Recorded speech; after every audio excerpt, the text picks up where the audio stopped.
Conversas da História, destinada aos estudantes que procuram explicações, material didático e apoio aos estudos.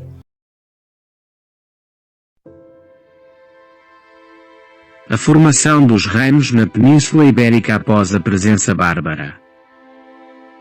Após a queda do Império Romano do Ocidente em 476 DC, a Península Ibérica foi ocupada por vários povos bárbaros, como os visigodos, suevos e vândalos. Esses povos estabeleciam reinos e territórios que contribuíram para a formação dos primeiros estados medievais na península. Com a invasão muçulmana da Península Ibérica em 711 DC, grande parte da península foi conquistada pelos muçulmanos. No entanto, algumas regiões montanhosas do norte resistiram à invasão. O reino das Astúrias surgiu em 718 DC, quando Pelágio, ou Pelaio, liderou uma revolta contra os muçulmanos e estabeleceu um pequeno reino na região montanhosa das Astúrias. Este evento é frequentemente considerado o início da Reconquista. O reino expandiu-se ao longo dos séculos 8 e X, dando origem a uma identidade cristã e estabelecendo as bases para futuros reinos cristãos. Em 910 DC, o reino das Astúrias foi sucedido pelo reino de Leão, quando Ordonho I de Leão uniu o reino das Astúrias e o reino de Leão, marcando uma fase de expansão para o sul. Leão tornou-se um importante reino cristão na península, expandindo as suas fronteiras e participando ativamente na Reconquista. Foi uma entidade poderosa até à sua integração com Castela. No século IX, a região de Castela era uma marca, ou zona de fronteira, sob o reino de Leão.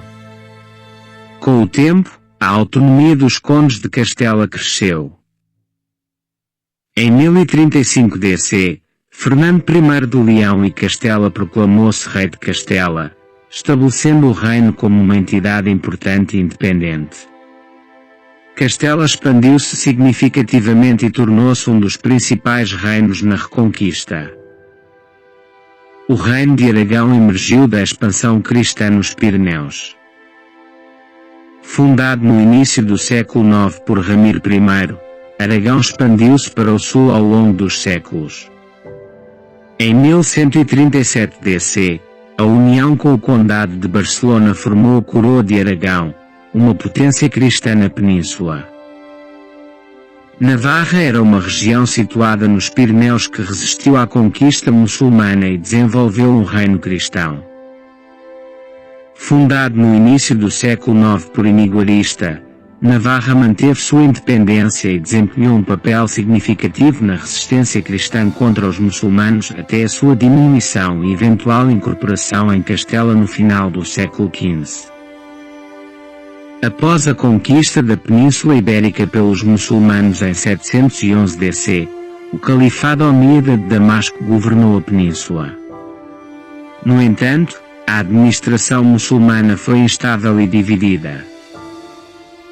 Em 756 DC, Abd al-Rahman I, um membro da dinastia Omíada, estabeleceu o Emirado de Córdoba como um governo independente. Em 929 DC, Abd al-Rahman III proclamou-se califa, criando o Califado de Córdoba.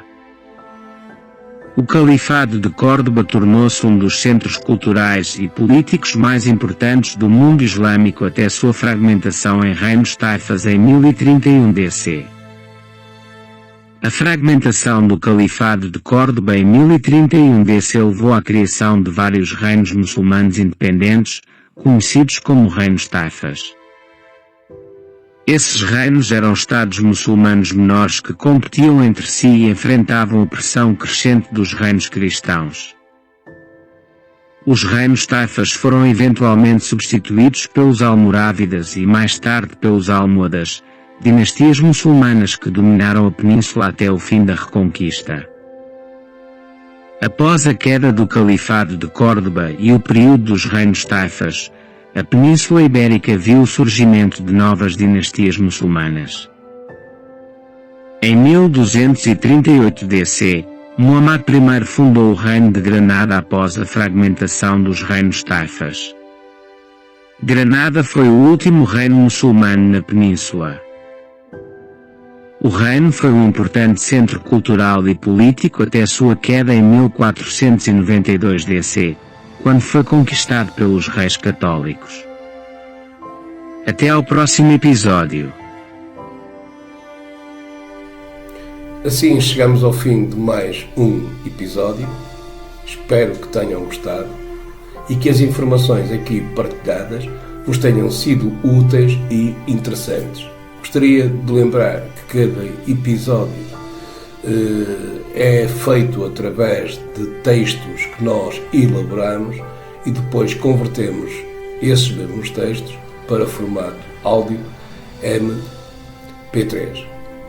Não se esqueçam de nos seguir nas redes sociais, de subscrever o nosso canal para não perderem os próximos episódios. Até à próxima e continuem a explorar e a aprender connosco.